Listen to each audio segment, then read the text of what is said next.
සාමාන්‍යයෙන් මං සම්පූර්ණ කුකුලෙක් කපන විදිහේ වීඩියෝ එක තමයි මම අද අරගෙන ආවේ. හොඳට පිහිය මොහා තියෙන්න ඕනේ. අපි සාමාන්‍යයෙන් කුකුලෙක් කපා ගන්නකොට මම හැම ටික කලින්ම අයින් කරලා තියෙන්නේ. ඊගාවට මම කරන්නේ මෙහෙම කකුල ගාව කෑල්ලේ මෙහෙම කපලා අයින් කරගන්නවා. ඊගාවට මේ පැත්තෙනොත් කකුල ගාව කෑල්ල මම කපලා අයින් කරනවා. ඊගාවට මෙතනින් මෙහෙම කපා ගන්නවා. මේක ඔයාලට පුළුවන් කැමති කෑලි ඒ කියන්නේ සයිස් එකකට අපිට කපා ගන්න. මේ කෑල්ල මෙහෙමම තියන්න පුළුවන්. නැත්නම් මේකත් කපා ගන්න පුළුවන්. ඊගාවට තටු කෑල්ලත් මම මෙහෙම මෙතන කට්ට ගාවි කපා ගන්නවා. එතකොට කපා ගන්න ලේසි. ඉතින් ඔහොම තමයි මම සාමාන්‍යයෙන් කුකුලෙක් කපා ගන්නේ. ටක් ටක් ගාලා මේ විදිහට කපා ගත්තම කපා ගන්න පුළුවන්. සාමාන්‍යයෙන් ඊගාවට මෙතන මැදින් මෙහෙම කපනවා. මේක ඉතින් අර චෙෆ්ලා කපන ක්‍රමයක් නෙමෙයි. පොඩ්ඩක් මෙහෙම කරලා මේ ටික කපා ගන්නවා. මේ අර මමම දැන් සාමාන්‍යයෙන් ගෙදරට මස් ගෙනාවම මම්ම තමයි කපන්නේ. ඒ කපලා හුරුවට තමයි මම කපා ගන්නෙ.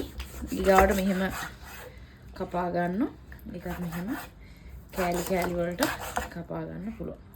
ඊගාවට මෙතන තියෙන අර කකුල වගේ තව කෑල්ලක් තියෙන ඒකත් මෙහෙම අයිනෙන් කපා ගන්නවා. මෙහෙම කපාගෙන පපුව කෑල්ලත් මේ විදිහට කපා ගන්නවා. මේක සමහර විට අර හරියටම ටෙක්නික් එකකට කපන අයට නම් වැරදි වෙන්න පුළුවන්. ඒ වුණාට ඉතින් අර මුලින්ම උයන කෙනෙක්ට ගෙදර උයන් ඉගෙන ගන්න අයට අන්න ඒ අයට මේ විදිහට try කරලා බලන්න පුළුවන්. මට සාමාන්‍යයෙන් කියන්නේ චිකන් එකක් කපා ගන්න මට එච්චර වෙලා යන්නේ නැහැ. මම හැම ටික ගලව ගත්තට පස්සේ මට මේක ටක් ගාලා මෙහෙම කපා ගන්න පුළුවන්. අර මතක ඇතුව මේ අපි ගන්න පිහිය හොඳට මොහාත් තියෙනවා. නැත්නම් ඉතින් මේක කපා ගන්න අමාරුයි. කපනවා වෙනකොට මස් ටික තලා ගන්න තමයි අපිට වෙන්නේ. මේක ඉතින් අපිට කැමති විදියට කපා ගන්න පුළුවන්. අර මේ ක්‍රම ටිකට කැපුවම ටක් ගාලා කපා ගන්න පුළුවන්. අර ලොකුවට කටු ගොඩ අහුවෙන්නේ නැහැ. ඒකයි ඉතින් මට හිතුනේ ඔයාලට වීඩියෝ එකක් අරගෙන එන්න. ඉතින් ඔයාලටත් try කරලා බලන්න පුළුවන් මේ ක්‍රමේ.